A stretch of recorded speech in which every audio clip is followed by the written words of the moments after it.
rule of law is not just some lawyer's turn of phrase. It is the very foundation of our democracy. The essence of the rule of law is that like cases are treated alike. That there not be one rule for Democrats and another for Republicans, one rule for the powerful, another for the powerless, one rule for the rich and another for the poor, or different rules depending upon one's race or ethnicity. To serve as Attorney General at this critical time is a calling I am honored and eager to answer. So yeah, now it's clean up on aisle 45 time. And for a long while yet, it is going to be clean up on aisle 45. Hello, everyone. Welcome to episode 34 of Clean Up on Aisle 45. It's Wednesday, September 8th. I'm your co-host, Allison Gill, and with me, as always, is Andrew Torres. Hi, Allison. Thank you. I am really looking forward to our show for today. We have Marcy Wheeler to talk about a story that she broke regarding the disappearance of lawyer John Pierce. I am fascinated by this story. And, of course, we're going to talk about the Supreme Court. But first, we have to thank our new patrons who've supported us over at patreon.com/aisle45pod for as little as $1 an episode. That's right. So a very sincere thank you to Jill Tompkins, Juanita Toole, Dean A. Batha, Harold Heslop, and Aaron Singer. Yeah, and I want to thank Gianna Bodica, Michael, Kent Quirk, and started at Scathing Atheist, and now we're here. Well, welcome. Oh, and by the way, last week I thanked Ein. I think it was either a typo on her end or I misread it. That was Aaron. So thank you, Aaron. And thank all of you so much for supporting the show. We couldn't do it without you. Patreon.com/AISLE45POD. Give us as little as $1 an episode. You might get to come hang out with us at a live show or get a live Zoom hangout. Like we do that, pretty much once a month. We shower you with some good stuff. Plus, you get the ad-free version of the show. It's a great way to say we love Allison and we tolerate Andrew and we want to see this partnership continue. So now, with that in mind, on to the A block. Yes, on to the A block. And thanks again. And it was so great to see you and hang out with all the patrons at the live show last week. Such great support. And thanks to the Hey Adams for housing us, and Volodymyr Zelensky was staying at our hotel, so thank you for anybody who was wondering what all of the security was. Like, why was it so hard to get in here? I was like, well, it's because we're here, and this is a very important podcast, and we've got Glenn Kirshner and, Andrew and I, and so, of course, we have heavy security details. Now, it was the president of Ukraine. But anyway, we begin with the story that's on everyone's minds, mine included. How the Supreme Court allowed Texas SB 8 to go into effect, what the shadow docket means, and why this is so dangerous for America. Right now in Texas, abortion clinics are being shut down because SB 8 requires them to do two things. Okay. First, before performing any abortion, they have to, and I'm quoting the law directly, quote, determine whether the woman's unborn child has a detectable fetal heartbeat. Yeah, fetal heartbeat, not a thing. No, right? It's not a thing. It's not a thing. At 6 weeks, what you hear is there's a couple of cells that are forming a heart, and there's a little bit of electricity happening, and the actual swish sound is the sound made by the machine that's detecting the heartbeat.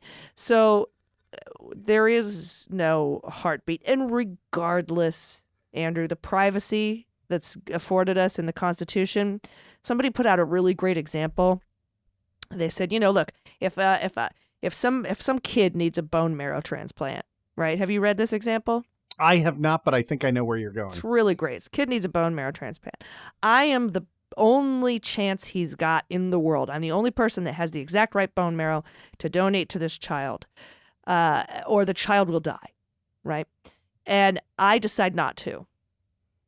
I am allowed to decide not to, despite any morality about that decision, despite any reason why, medical or otherwise.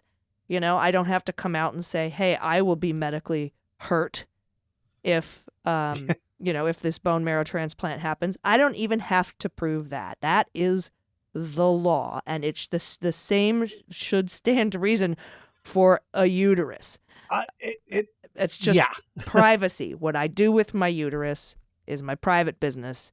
And then we could talk about the wonderful movie Order of Rights, but we won't. We won't bore you with those details. Let's not do that. I on the rare occasions when I'm discussing abortion with someone, I do a filter first to find out, if they are open to discussion. And, so many, I've just been programmed from birth to think that it's the, Holocaust slaughter of whatever. I use a version of that example, which is also merged with kind of the urban legend. So, you wake up in the proverbial bathtub full of ice and you find that somebody has sewn someone onto you that is being kept alive via your kidney, right? Mm-hmm. You have every right to go to the doctor and have that person severed from your body. Doesn't matter that they're a full, live, breathing human being. Yeah, right? The point is, as I think you put it so eloquently, right? Like that those are your organs. It is your body. You have the privacy right to decide what to do with it. And, the discussions, we're going to talk about SB 8, the discussions over how close to viability. By the way, 6 weeks, about 4 months away from viability. But that's a nonsense question. It could be an adult inside you, and you have the right to control who uses your organs. Anyway, you laid out the first thing the law says. You have to do this test to detect a fetal heartbeat, which is not a medical thing. The second thing you have to do, of course, is not provide an abortion if the test shows that detectable fetal heartbeat, which means as early as 6 weeks after conception, right? So one missed period, abortion is now prohibited in Texas. And if you're wondering, gosh, Andrew, that sure seems like totally unconstitutional. You're damn right it is. Yeah, it absolutely is. And we just talked about that. You talked about it on the last opening arguments. And something I wanted to dive more deeply into is the entire concept of the shadow docket. We've been hearing that term tossed around quite a bit. I want to make sure we're driving home the point that not only is the court full of judicial activists, of right-wing, as you say, howler monkeys who are hell-bent on rebaking America into the Handmaid's Tale, it's full of cowardly right-wing howler monkeys. So, Andrew, what is the shadow docket? Yeah, I'm glad we're going to break it down on here for everyone. So I think our friend Steve Loddick was the first person to coin the term. In any event, it's a good one. Here's what it means. And first I'm going to explain what it's not, right? When people think about the Supreme Court, they think about what you learn in law school and what gets covered in the news and on our shows, right?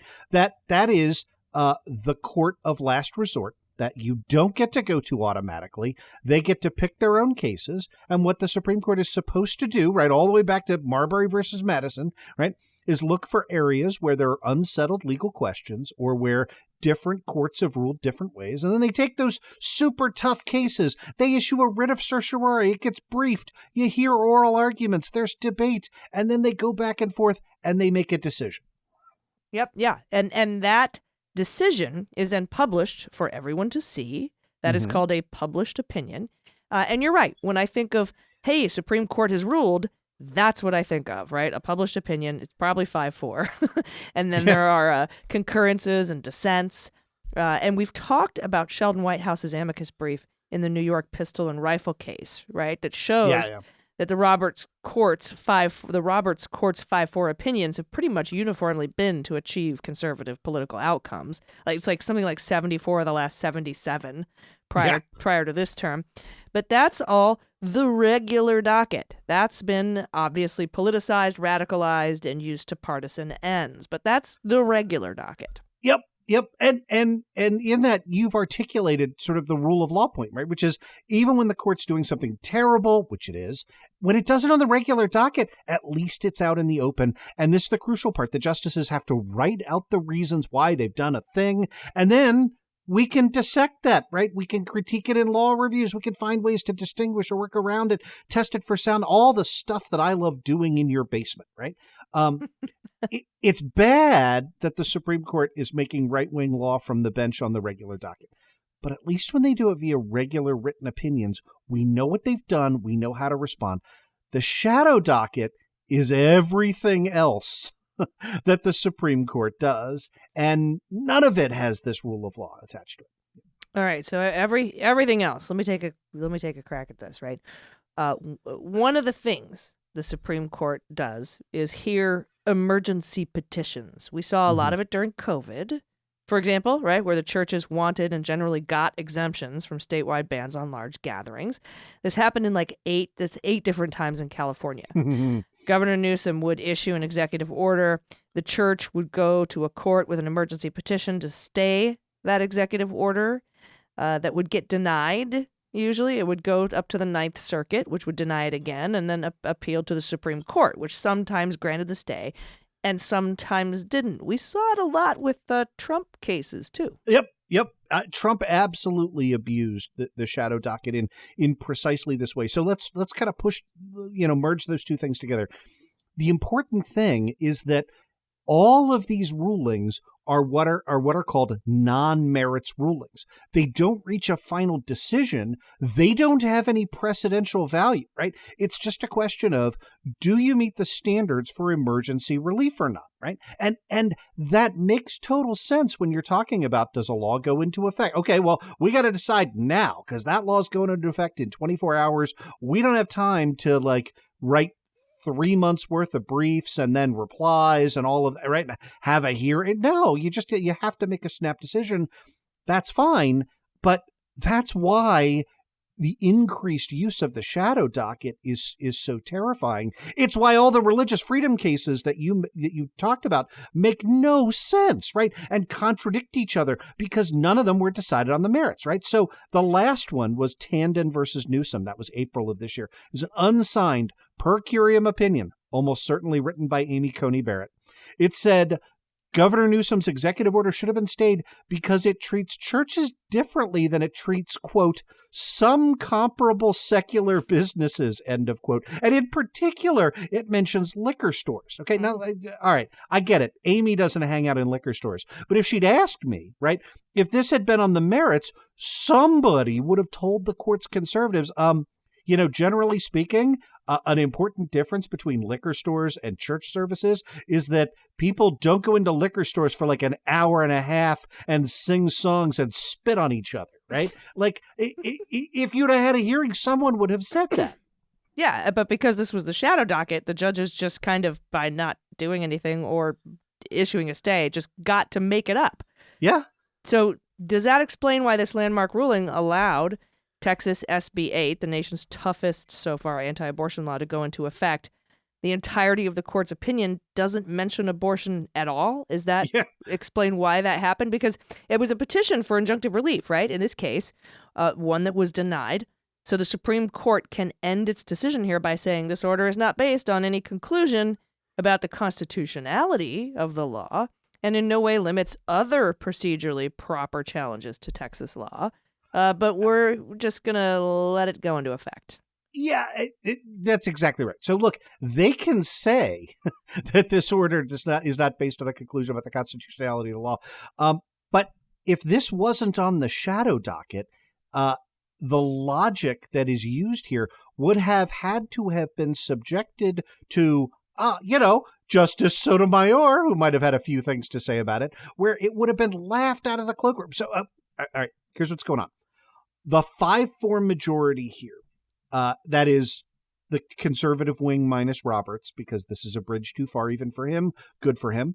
The 5-4 majority here admits that the abortion part of SB 8 is unconstitutional. Now, that should not be a big admission because, Planned Parenthood versus Casey says banning pre-viability abortions is unconstitutional, and 6 weeks is 4 months beforehand, right? So that should be totally non-controversial. They say, petitioners have raised strong constitutional concerns. That's as far as Alito is going to go in in agreeing that an anti-abortion law is unconstitutional. But then the opinion says, and I swear to God, I'm not making this up, we're not sure about the enforcement part, right? Because we're going to talk about it. SB 8 has this crazy vigilante justice stuff that's built into it, right? So because they're not sure about the vigilante stuff, they say, we're not going to do anything. Now, that reasoning is insane. You do not rescue an unconstitutional law by doing crazier stuff that's probably also unconstitutional. And if this had been on the merits, if there had been briefing, if there had been oral argument, you would have heard laughter at someone bringing up that point, right? And if drafts of the opinions had been circulated, right, that's how opinions go back and forth. There is no way. Look, I'm as big a critic of Neil Gorsuch and Brett Kavanaugh as you can find. There is no way they would have signed off onto a merits opinion this stupid. So that's kind of like reminds me of when they made that submission in the Flynn case and nobody wanted to put their name on it. Mm-hmm. You know? Exactly right. There's been so many things that went around that were issued and declared under the last presidency that nobody would sign their name to. It was just like this anonymous declaration of fuck all. Yeah. And that's what this reminds me of. And that's and it should, right? Like when the Supreme Court uses per curiam, right? That is literally, that's Latin for I'm not putting my name on that shit, right? Yeah. I put an asterisk. That I may be getting my Latin wrong. No, that's not to say though that, Gilead founder Amy Coney Barrett wouldn't have found another way around this. Of course they would have, right? Gorsuch and Kavanaugh and Coney Barrett were put on the court to overturn Roe. Yep. They're not going to let down their constituency, and they're not going to let down their dark money donors and pull a Sandra Day O'Connor. But I think your point is that we would have had to say, they would have had to put their name on it. Yep. We're overruling Planned Parenthood v. Casey. We're overturning Roe. They would have had to put their fucking names on it, and that's why you call it the coward howler monkeys. And here, they got away with pretending like that wasn't what they were doing in this case. Yeah, that is exactly right. And so as a result, we now have a blatantly unconstitutional law going into effect as we speak, shutting down abortion providers in Texas as you are listening to the show. And the one weird trick that Texas used as their fig leaf to try and get was to leave all enforcement of this law to gangs of pro-life vigilantes. Yeah, and this is gross, right? I mean, if you think about it for any other thing, right, that your neighbor can privately turn you into the state for exercising something that's your constitutional right, for like owning a gun. Your neighbor can surveil you, find out you own a gun, report you to the government, and then get money for it.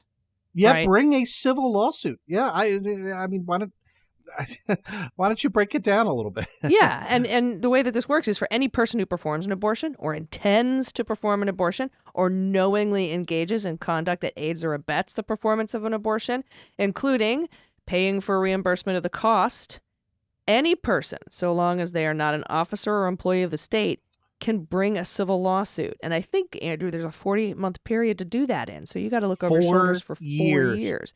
4-year statute of limitations, yeah. And if they win, the damages at least are $10,000 per abortion. So that means you can sue the doctor, the person who sought it out, the friend or family member who paid for it, the person who drove them to the clinic, or the person who walked them past the line of howling crazy protesters with an umbrella to shield them from the nanny cams. Anyone in that chain. Yeah, and I know it seems like it can't get worse, but it does.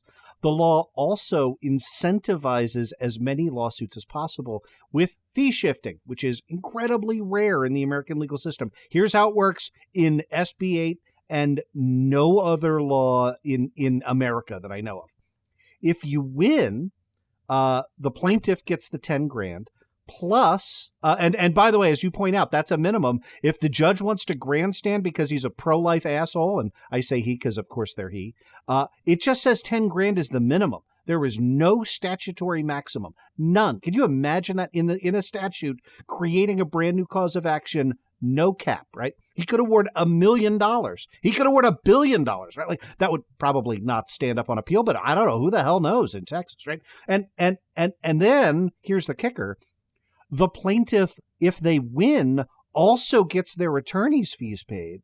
But if they lose, they don't have to pay the person that they've wrongfully sued, right? So it's not bilateral fee shifting. It is just, why don't you take a shot? And by the way, the victim here, the defendant, will also have to pay your attorney's fees if you get wrongfully sued. I can tell you because I've watched the operation of other fee shifting statutes that are not as close to being as one-sided as this.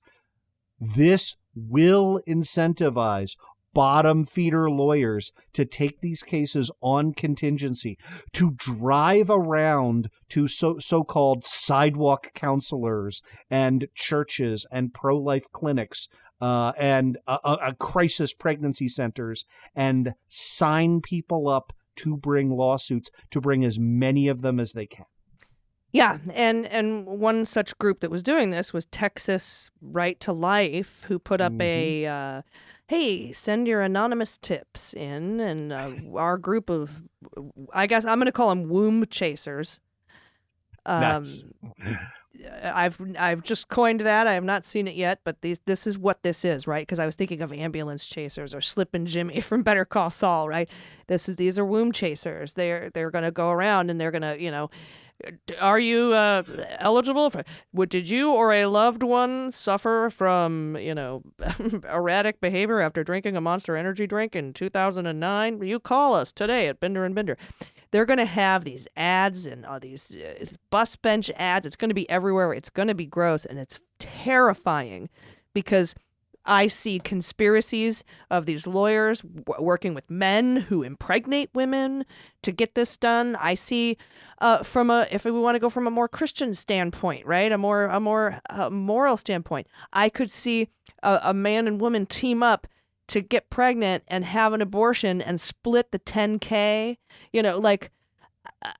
This is so gross and so rife with so much potential corruption and illegality that this is what is exceedingly frightening to, I think, women who can see all of these different scenarios possibly flash before their eyes. There's going to be an increase in rape.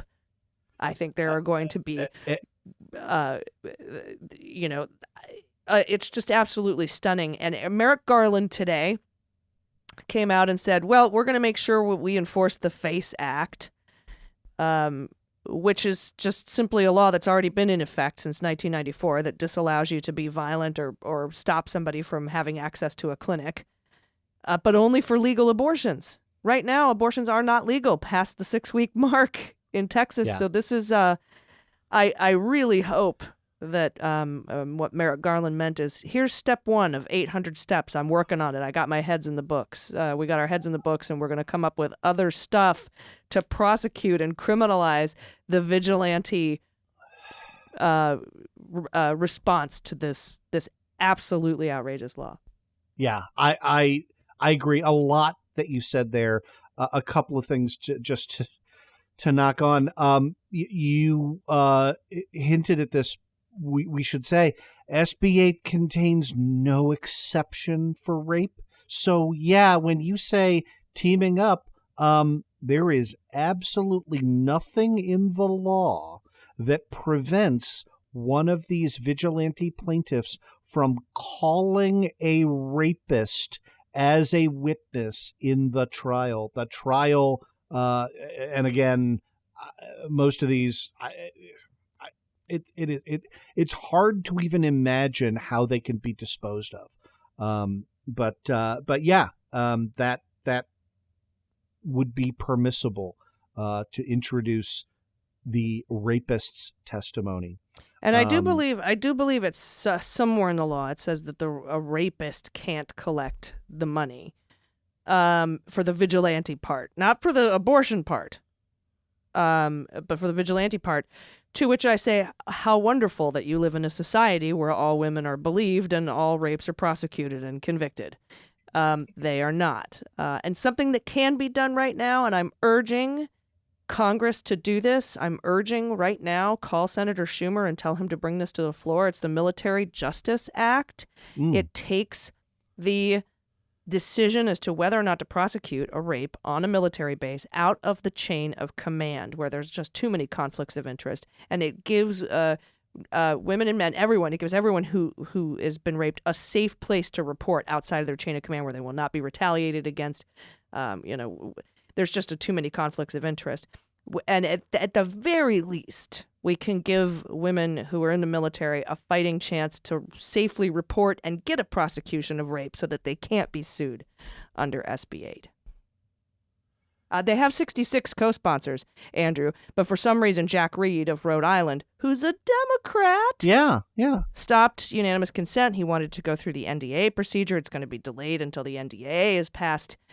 And for some reason, Chuck Schumer won't bring it up to a full vote on the floor. I guess there's some political consideration. He doesn't want to piss off Jack Reed. Maybe they have some sort of a deal. I don't know what it is, but it's absolutely unconscionable that they would let this be delayed and allow so many more women and men to be assaulted in the military without a safe place to report in the meantime, while they're marking it up in committee and trying to push it through the National Defense Authorization Act. I'm incensed by this. So please, if you have a minute, give Chuck a call and tell him, bring this to the floor for a fucking vote. So at least the 30,000 women who are stationed at military bases in Texas have a fighting chance to report their rape at a safe place. Yeah, and I just want to emphasize that is 171.208 subsection J, and here's the extent of the carve-out. It says, a civil action may not be brought by a person who impregnated the abortion patient through an act of rape, sexual assault, incest, or any other act prohibited by the sexual assault provisions of the Texas Penal Code. It says you may not bring the action. It does not say you may not collaborate with those who bring the action. It does not say you may not be a witness in the right. So I endorse what you've said 100%, but I just want to emphasize just how narrow it is. We are looking for ways to help. I think I also share your comments on Merrick Garland. I hope that it is just the kind of he's going through the shell shock that we're all going through. That the Supreme Court would engage in such a brazen disregard for the rule of law. I know Merrick Garland, right? Like I know that has to be, causing him to do the Star Trek robot does not compute, and I hope he doesn't explode. But yeah, this is what the government's response right now is not enough. I have said, to me, this is where you call up Kirsten Sinema and go, all right, if you're not willing to blow up the filibuster over this, what are you doing here? But even if they codify, Andrew, even if they blew up the filibuster, codified Roe, what do you think the Supreme Court would do to it? I mean, I'm not saying don't do it. It needs to be done. Yeah. No. We don't ever not pass laws because the Supreme Court might not, do anything. I'm not saying that. I'm just saying pass this law, codify Roe. Please do. But, I'm still concerned about its shelf life. And you have every right to be going back to NFIB versus Sebelius, in which John Roberts, right, the opinion for which, he's lauded by idiots as, well, he saved Obamacare and, this is how moderate he is. John Roberts ruled that health insurance is not interstate commerce for purpose of passing federal laws. That's crazy. That's bonkers. A law would be based on the idea that abortion is very clearly trafficking in interstate commerce, right? That would be the grounds under which you could pass a federal bill enshrining abortion as a protected civil right. And what you would do is you would preempt state laws to the contrary, which would include SB 8. And then what you would do is you would state in the legislation that we intend to occupy the field. And what that means is, don't try these million other state laws of maybe X, maybe Y, maybe Z. No. We think this area of interstate commerce is a thing that states should get out of. We can prove long histories of when abortion is not a constitutional right, it causes those seeking abortion to travel across borders, right? This is a slam dunk case, and it is the kind of thing that, again, I hear you, but I think if it were that clear, it would be very difficult to get a Gorsuch or a Kavanaugh to sign on. I feel like they're going to find a way around it. They're just going to find a way around it. I feel like they're going to try, but I would point you to, there is no way. I mean, Gorsuch does not agree with the results from the New York Second, Seventh, Ninth Circuit Title VII cases on sexual identity. Right. There's no way he wanted that outcome, but he looked at the law and said, based on my method of statutory interpretation, sex includes gender identity. So I'm signing on to this opinion. That's our hope. Okay, so look, when I say our hope rests on the intellectual integrity of Neil Gorsuch and Brett Kavanaugh, that should tell you the importance of breaking the filibuster and packing the court. There's no hope for Barrett, Thomas, Alito. No, I mean, none. Amy Coney Barrett has been programmed her entire adult life to think that abortion is, like Freddy Krueger from Jason. Right? Yeah. I mean, it's bad. It is. It is. But all that's horrible. So, to cheer everyone up, we do have the strangest case of the missing lawyer imaginable. And the woman who broke the story, one of our favorite guests, Marcy Wheeler. We'll be right back with her. Stay with us. Hey everybody, it's Allison with Cleanup on Aisle 45, and today's episode of the podcast is brought to you by Feels CBD.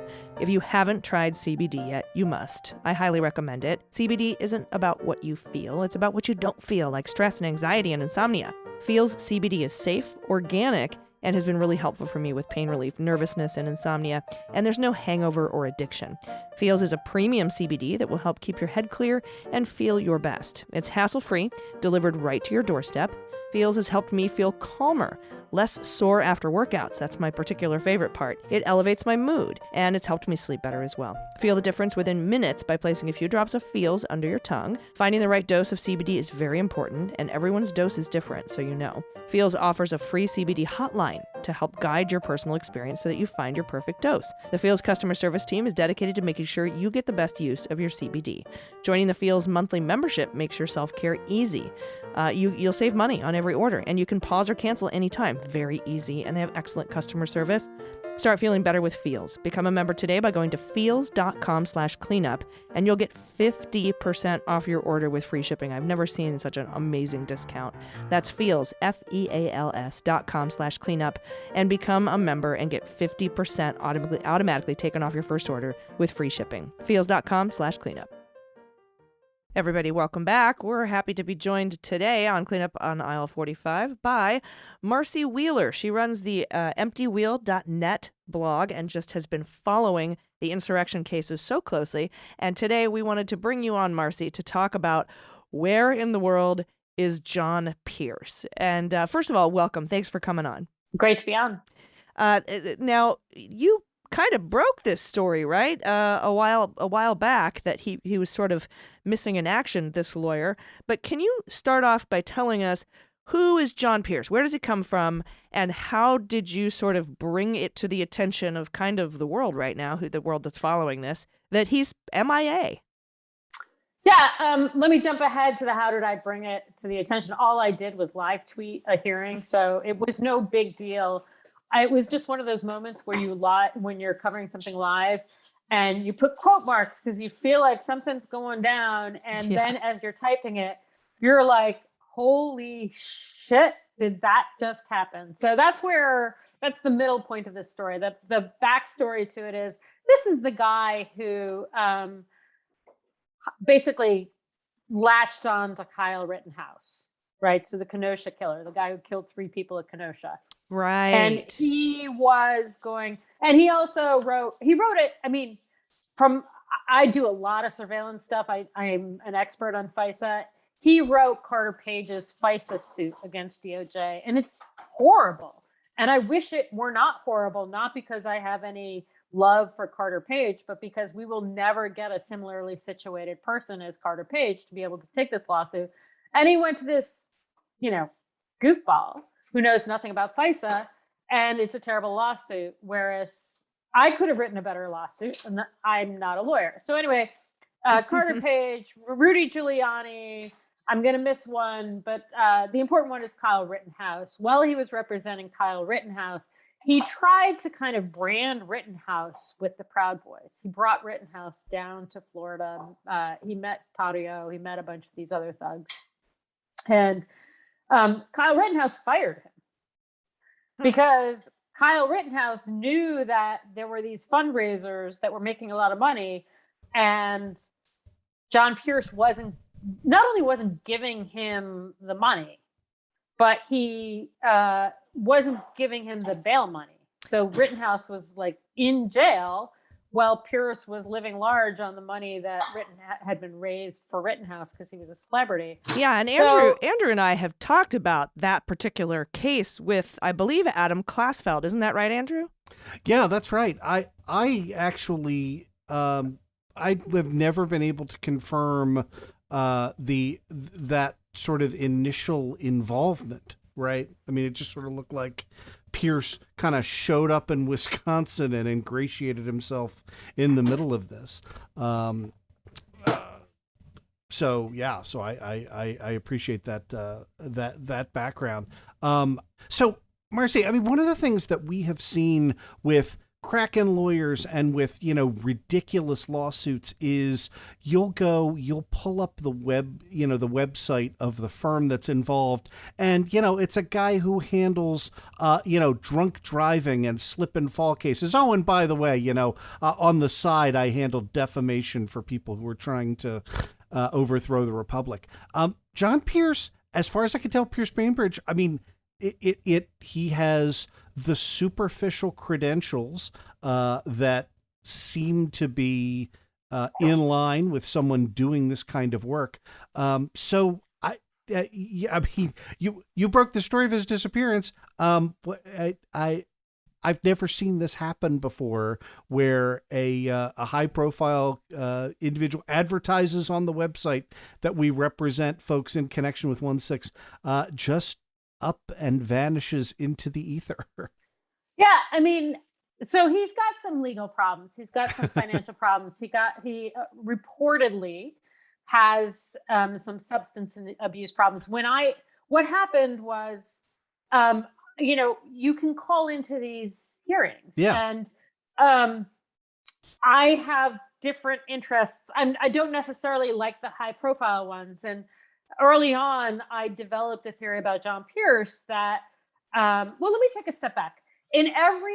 Historically, most of the times that white terrorists get charged, especially like big white terrorists who do something really big, what happens is they get off by telling this martyr story. Mm-hmm. And you need it was very well laid out in the book, Bring the War Home, by Bellew. And so it's this, like, you go back and you tell these stories of these white terrorists, and you say, well, these women were serving their men and these men were trying to protect the country. And that's what I assume John Pierce, one of the many things that I assume John Pierce is doing. He wants to tell a story about January 6th, which is radically at odds with gravity. But the other thing I think he's doing is the defendants he has selected, probably half of them, are people who could get Joe Biggs, who's really a key person in what happened on January 6th. So these people who are direct witnesses to stuff that went down with Joe Biggs, and John Pierce is representing all of them, or not all of them, but a huge number of them. And so I think he's doing a couple of things, and then it's the grift. Like, It's not clear how he's getting paid, but there are rumblings that, I mean, all of these people, their wives are doing fundraisers. Some of them are women, and so I don't know whether they're doing fundraisers. And so the idea is, as with Kyle Rittenhouse, he'll get a cut of their fundraising. And so if he turns them into celebrities by making crazy claims, it's not going to help them legally. Yeah. But it's going to help him raise money. So that's the kind of grift that he's doing. And I plug into this hearing because now I've become obsessed about John Pierce because of what I've just told you. That he's protecting, that he's like maybe trying to protect Biggs. He's protecting Joe Biggs, but the narrative, the martyr story is actually really important for people to understand because it's really hard to prosecute white terrorists in this country. Because of this, because it's a lot easier to get juries to believe these compelling stories about white women than about Muslim men, right? And so that's one of the things that is just real. That's just America. And so I had been following it, and I forget which of these he also has these 3 assault defendants, all of whom have criminal records. One like a phone book of a criminal record, quite extensive. And he's chosen to defend them too. And these felons should know how the criminal defense system works because they've been through it. And nevertheless, they're convinced. John Pierce has gotten to them and said, you're innocent, even though they've been guilty a bunch of times in the past. He's gotten to them and said, you're innocent. And in a hearing for one of these assault defendants, I when I live tweet, when things get carried away, I just type. Like my brain goes right to my fingers.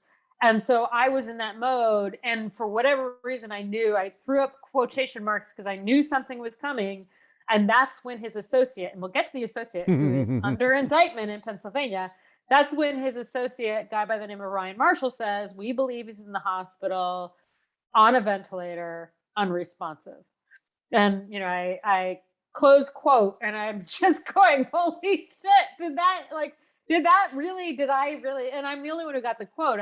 There was a Washington Post reporter on the line too. So I knew I wasn't crazy, and it's been repeated in court transcripts since, but I was just like, did that really happen? Did he really? Because, Pierce was in that hearing trying to acquire his 18th defendant. So he was like, oh yeah, we're just waiting for the notice of attorney appearance to appear. And, so everything's going great. And then Ryan Marshall, under indictment in Pennsylvania, says for fraud, says, yeah, well, he's on a ventilator in the response. Well, he's acquiring new clients. Now, how long ago was that? Because I think, I could be wrong here, but I remember seeing a filing from John Pierce just a few days ago. You did, several. He has, we're using scare quotes now. He has continued to try and get a guy by the name of Christopher Worrell, who was his first defendant.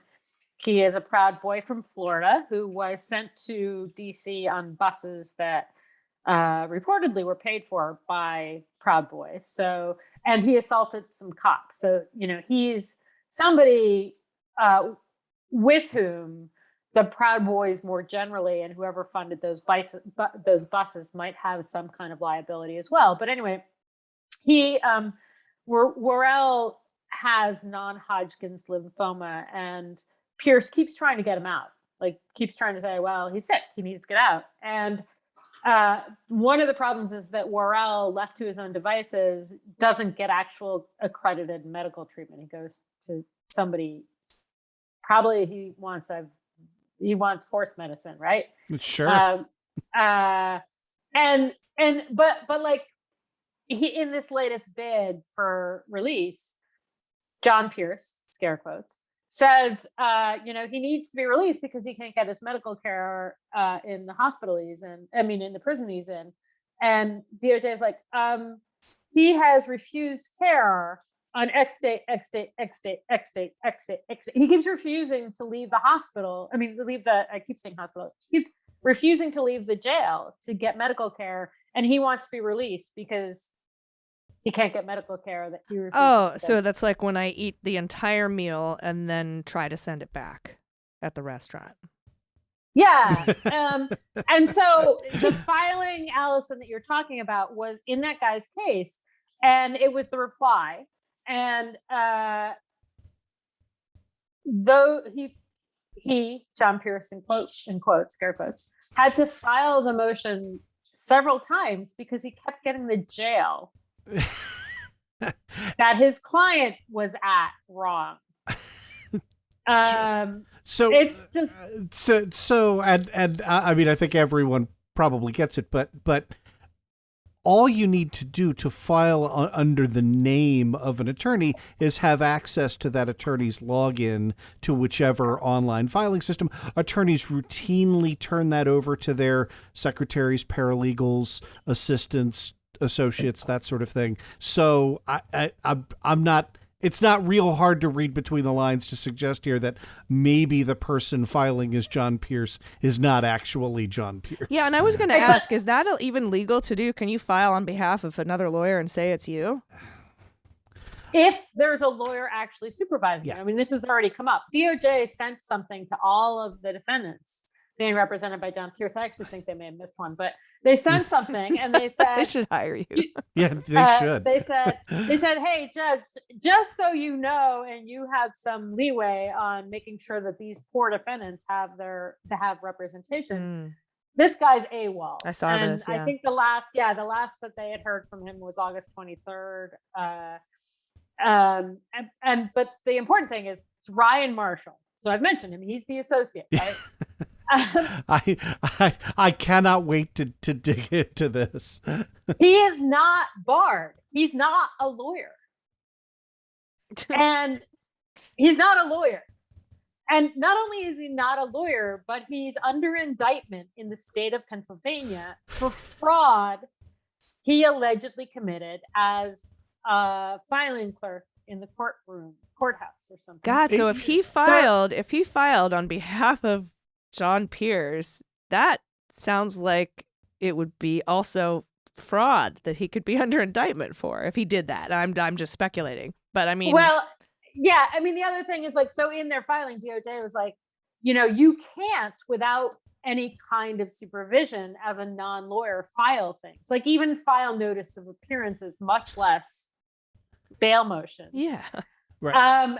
Can we drill down on Ryan Marshall a little bit, because I have seen this story, right? It broke, I think, just about a year ago this time, right? August of 2020, mid-August of 2020. And back then, Marshall was working as a court clerk, right? Yes. And the allegations are that he teamed up with another partner and filed fraudulent papers before the judge in order to defraud like a widow out of $86,000 from her accounts, and I think there were up to like 30 charges in that case. First off, do I have that right? I think so. I actually haven't.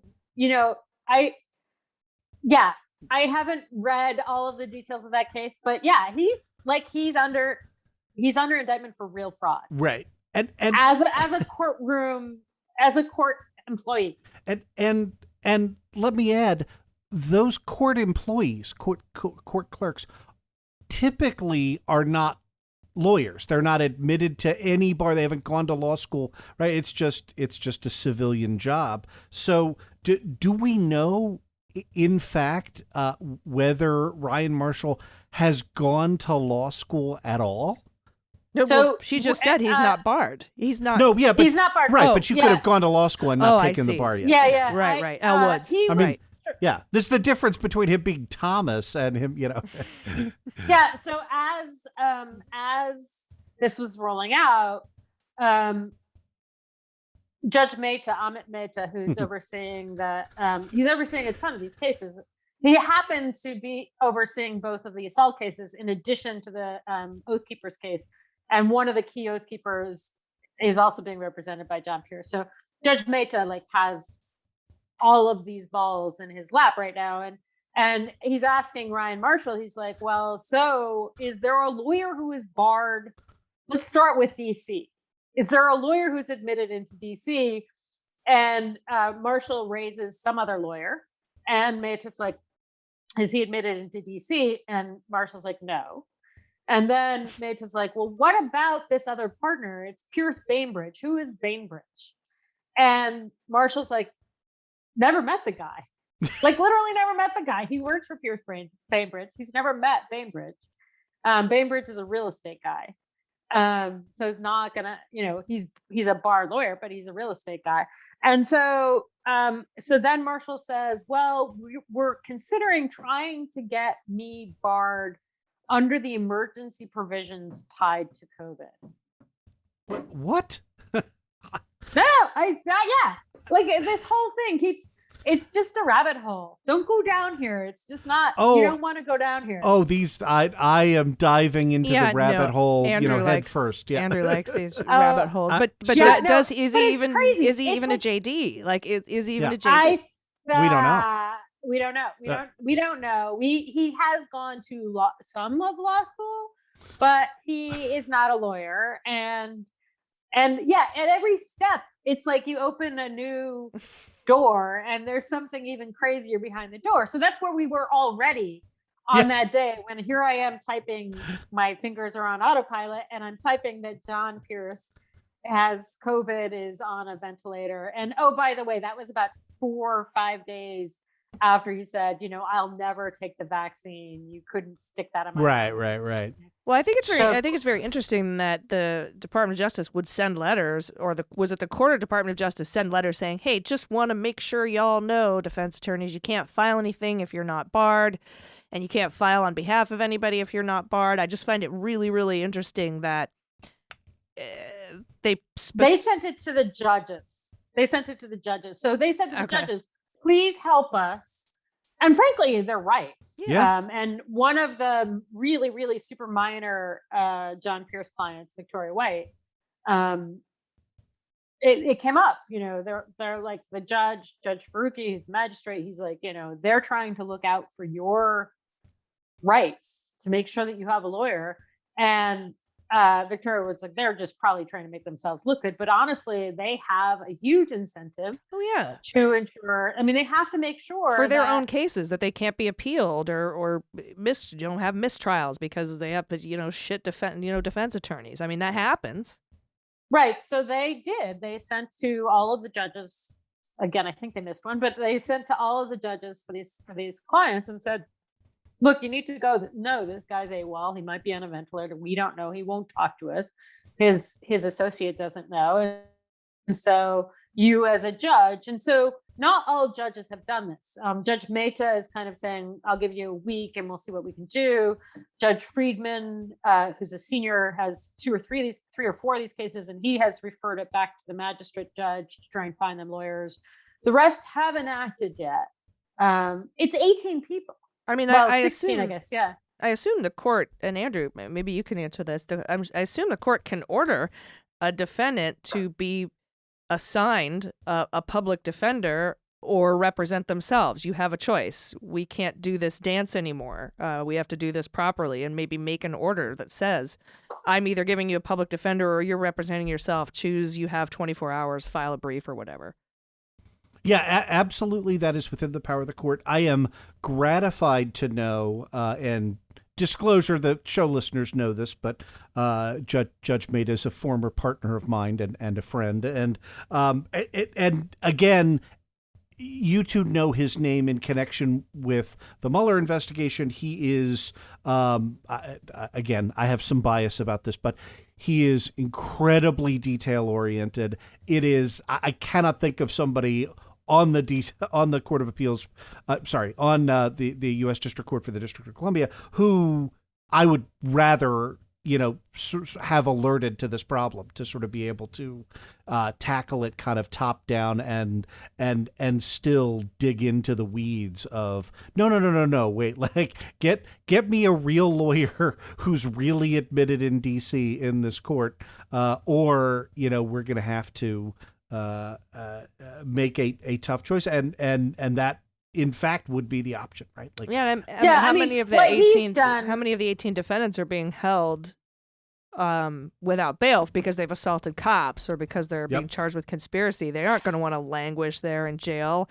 I think 4 of the 18, and that's just a rough guess. Yeah. But Meta, actually, the prosecutors were sort of like, Judge, we're going to make a suggestion. We suggest that that you get the public defenders involved. Judge Faruqi, because he got them on his lap for ascertainment of counsel, basically had the PDs on the line and said, ultimately, I think Michelle Peterson, who's the number 2 in DC, is now representing one of the people as an interim. And she's going to help this woman try and find counsel that she's comfortable with.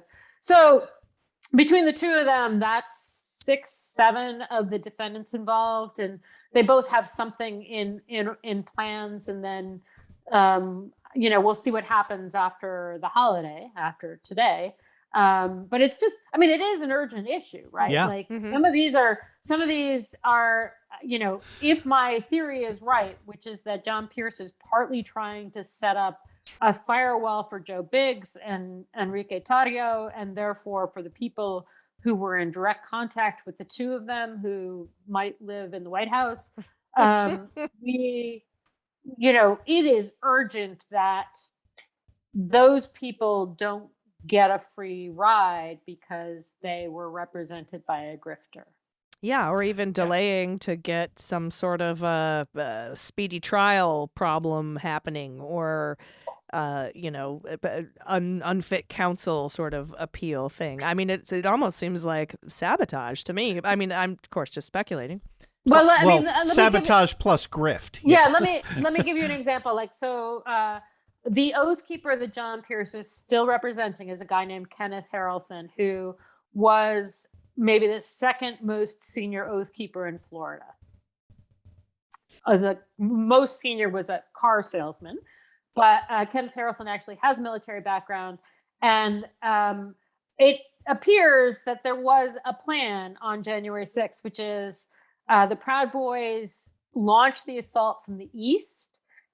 Alex Jones comes in, Joe Biggs' former employer, comes in down Pennsylvania Avenue and gets the crowd to move to the east side.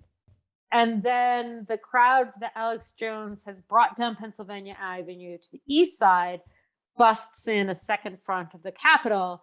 Guess who meets Alex Jones on the top of the stairs just before they bust through the east doors? Joe Biggs and Kenneth Harrelson. So Kenneth Harrelson appears to be one of the oath keepers who, if this was in fact the plan, he's one of the oath keepers, one of the 2 or 3 oath keepers who was privy to it. There was an alliance made between the militia in Florida, so the oath keepers, the 3%ers, and the Proud Boys, which would get you to Joe Biggs. So Kenneth Harrelson is actually a really, really critical defendant in the grand scheme of 600 defendants charged in January 6th. And he's currently represented by John Pierce. Badly represented, but represented. Honestly, it's sort of, I think many of these people are loathsome. Many of these people just got caught up in the moment, but they all really, really need good defense attorneys. And John Pierce is not that guy. Yeah. Well said. Do we have a minute or two to talk about the latest John Pierce side grift, the National Constitutional Liberties Union? Sure. Yeah. We've got a couple minutes left. We can cover that if you'd like. So it's NCLU, right? So it is trying to, yet another kind of right wing effort to to parody the ACLU and explicitly fundraise on the back of it. If you type nclu.com, it will instantly pop up with a picture of, come on, you get one guess. John Pierce. A bald eagle, but close. Okay. And Stand Up to Tyranny. And the webpage was clearly put together in about 17 minutes with a prepackaged web tool. They rolled out like 4 little blog posts, but they need our help to protect the Constitution, so you can donate directly to the organization. There's a little warning box that tells you that those donations are not tax deductible. But Allison and Marcy, if I told you who, other than, so John Pierce is the founder and CEO, the chief financial officer for this august body that is designed to protect our constitutional rights is, of course, indicted associate non-lawyer Ryan Joseph Gene Marshall. So if you go there and you click on the team, you could pull up. It is, as far as I can tell, the only picture. We may get a mugshot, but that I can find of Ryan Marshall.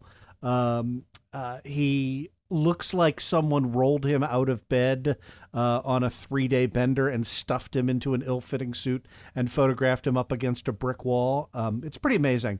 But yeah, so you can donate money to help protect the foundations of liberty. And don't worry, the person overseeing those finances is under indictment for fraud. Wow. Pretty incredible.